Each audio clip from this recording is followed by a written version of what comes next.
नाम काहे को जपने के लिए कहते हैं? तुम्हारी सोच को रोकने के लिए। जो तुम ग्लानि में, चिंता में, नाना प्रकार के भविष्य की कल्पनाओं में जल रहे हो, उसी के लिए तो सत्संग कर रहे हैं। क्या आप समझो, तुम्हारे आगे की चिंता से कुछ नहीं बनने वाला।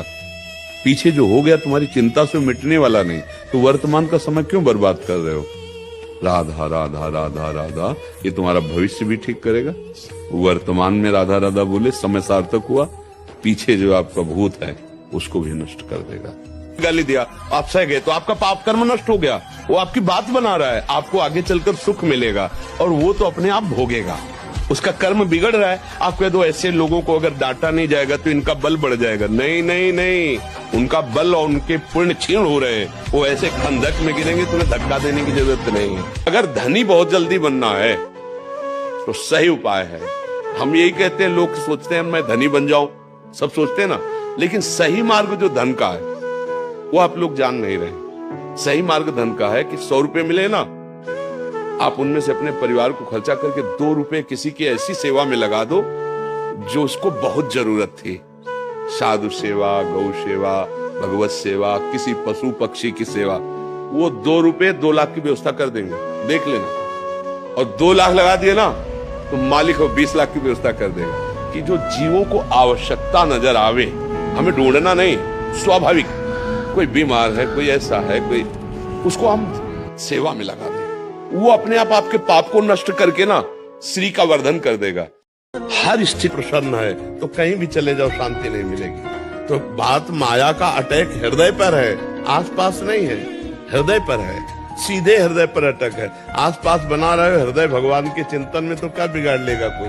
और अगर मैं आपको भूलूं नहीं, निरंतर आपका स्मरण करता रहूं, तो आप भी कभी कभी याद कर लें कि आपका सेवक है, आपका दास है। बस हे लाडली लाल, मैं आपका हूँ और आपको कभी भूलूं नहीं। पर इतनी हमें स्मृति दे दीजिए, बार बार आपकी याद में तड़प तड़प कर मैं रोऊं, आपको पुकारूं। बस इससे बड़ी और कोई सिद्धि और कोई लाभ मुझे नहीं चाहिए। वो आपकी बात है, नरक भेजो स्वर्ग भेजो परम पर, वो आप, मेरी बात है, मेरी मांग ये है कि अखंड स्मृति, आपकी याद के सिवा कुछ न रहे साल भर।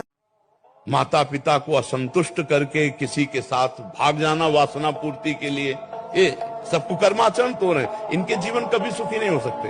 आप देख लेना, ऐसे जो धर्म का त्याग करने वाले हैं वो कभी सुखी नहीं हो सके। ये जो बच्चे आजकल नहीं है ना, 4 दिन का परिचय है बॉयफ्रेंड से और 20 साल तुम्हारे मम्मी पापा तुम्हें पढ़ाए लिखाए खवाए पियाए और 20 मिनट में तुम उनको ठुकरा के चल दिए। वो 4 दिन का आंख मिलाने वाला लड़का तुम्हारे जीवन को जानता है, तुम्हारे जीवन का निर्वाह कर देगा। केवल वासना की पूर्ति, इसके बाद देखना फटे कपड़े की तरह तुम्हारा जीवन कर जाएगा।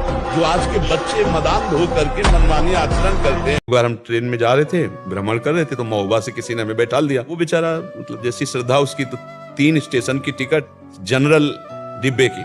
और ज्यादा हम अंग्रेजी पढ़े लिखे हैं नहीं, कक्षा 9 तक पढ़े तो अंग्रेजी का ज्ञान है। तो टिकट मतलब टिकट, बैठा लिया हमको अच्छे वाले उसमें डिब्बे में, क्या कहते हैं, हाँ। अब वो जब टिकट चेक करने वाला है तो 10वें स्टेशन पार हो चुके थे, महोबा से बनारस हमें जाना था। टिकट तो उसे कहा, ये टिकट तो 3 स्टेशन के जनरल की है, कहाँ जा रहे हो? उनका वाराणसी।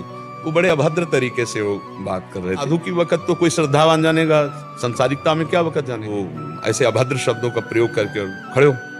हम खड़े नहीं हो पाए कि ऊपर एक आदमी सो रहा था, वो नीचे उतरा, अंग्रेजी से बात की उनसे, पैसा निकाला और इतनी बड़ी कागज वाली टिकट हमको दी और कहा आप बैठ जाइए। उनसे कहा आप जाइए, वो फिर लेट गया। कोई राधे श्याम ने कोई मतलब, ये कौन था? ऐसे लोक दृष्टि से देखा जाए तो दयालु व्यक्ति कोई था, लेकिन हम जब अपनी दृष्टि से देखा तो मेरा भगवान था।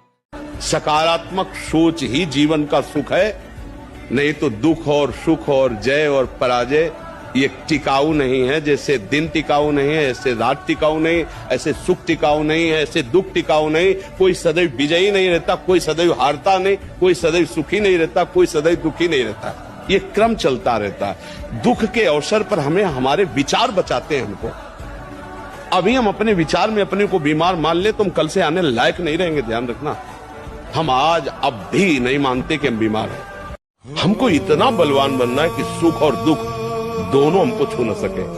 बारिश से बारिश सुख की व्यवस्था है तो अहंकार नहीं। हर्षित होकर किसी का अपमान न करे कि हम धनी, हम पदाधिकारी, अमुक। भारी से भारी दुख आया तो हमें किसी के सहयोग की जरूरत नहीं। हम फिर अपने कदम बढ़ाएंगे, हम फिर जुड़ी हुई अपनी भावनाओं को सजाएंगे।